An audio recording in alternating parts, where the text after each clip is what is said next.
जय श्री राम। आइए आगे सुनते हैं श्री शिव पुराण में। ऋषियों का ब्रह्मा जी के पास जा उनकी स्तुति करके उनसे परम पुरुष के विषय में प्रश्न करना और ब्रह्मा जी का आनंद मगन हो रुद्र कहकर उत्तर देना।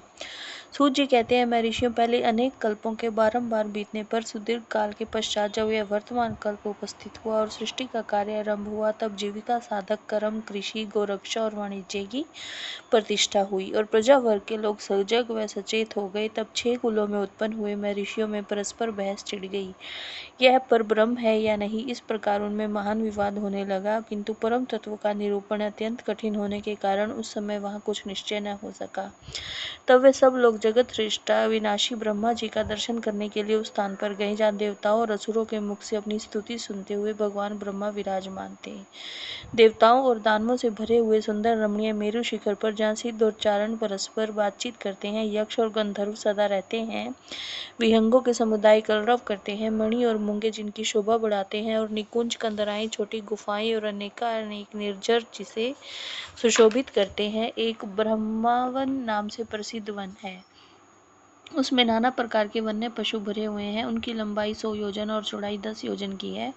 उसके भीतर एक रमणीय सरोवर है जो सुस्वाद निर्मल जल से भरा रहता है। वहाँ के रमणीय पुष्पित वृक्षों पर मतवाले भोरे छाए रहते हैं। उस वन में एक मनोहर और विशाल नगर है जो प्रातः काल के सूर्य की भांति प्रकाशित होता रहता है। वहाँ दूर दूर शक्ति से युक्त बलाभिमानी दैत्य, दानव और राक्षसों का निवास है। वह नगर तपाए हुए स्वर्ण का बना जान पड़ता है। उसकी 4 दीवारियां और सदर फाटक बहुत ऊंचे हैं। छोटे बुर्जों, ढालू छतों, आवास स्थानों और सैकड़ों गलियों से उस नगर की बड़ी शोभा है। वह विचित्र बहुमूल्य मणियों से आकाश को चूमता हुआ सा प्रतीत होता है और कई करोड़ विशाल भवनों से अलंकृत है।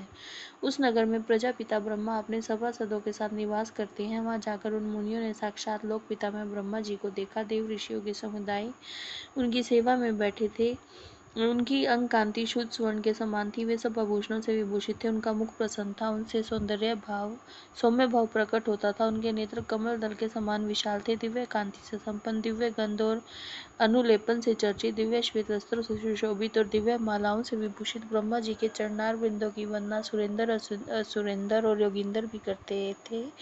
जैसे प्रभा दिवाकर की सेवा करती थी, उसी प्रकार समस्त शुभ लक्षणों से युक्त साक्षात सरस्वती देवी हाथ में चंवर ले उनकी सेवा कर रही थी। इससे उनकी बड़ी शोभा हो रही थी। ब्रह्मा जी का दर्शन करके उन सभी महर्षियों के मुख और नेत्र खिल उठे। उन्होंने मस्तक पर अंजलि बांधकर उन सूर श्रेष्ठ की स्तुति की। ऋषि बोले, संसार की सृष्टि, पालन और संहार के हेतु 3 रूप धारण करने वाले आप पुराण पुरुष परमात्मा ब्रह्मा को नमस्कार है। प्रकृति जिनका शरीर है, जो प्रकृति में शोभ उत्पन्न करने वाले हैं, प्रकृति रूप में 23 विकारों से युक्त होने पर भी जो वास्तव में निर्विकार है, उन ब्रह्म देव को नमस्कार है। ब्रह्मांड जिनकी देह है और जो भी ब्रह्मांड के उदर में निवास करते हैं, वहां रहकर जिनके कार्य और करण सम्यक रूप से सिद्ध होते हैं, उन ब्रह्मा जी को नमस्कार है।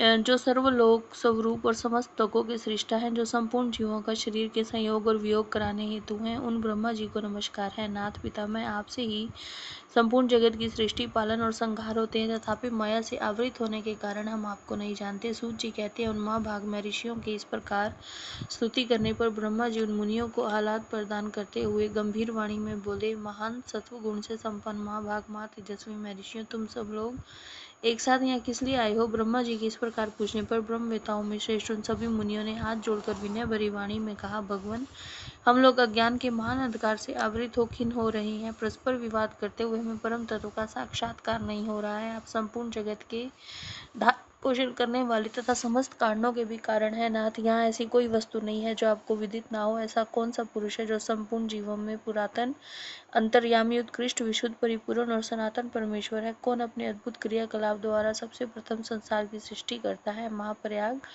हमारे इस संदेह का निवारण करने के लिए आप हमें परमार्थ तत्व का उपदेश दें। मुनियों के इस प्रकार पूछने पर ब्रह्मा जी के नेत्र आश्चर्य से खिल उठे। वे देवताओं, दानवों और मुनियों के निकट खड़े हो गए और चिरकाल तक ध्यान मगन हो रुद्र ऐसा कहते हुए आनंद विभोर हो उठे। उनका सारा शरीर पुलकित हो उठा और वे हाथ जोड़कर बोले, जय श्री राम।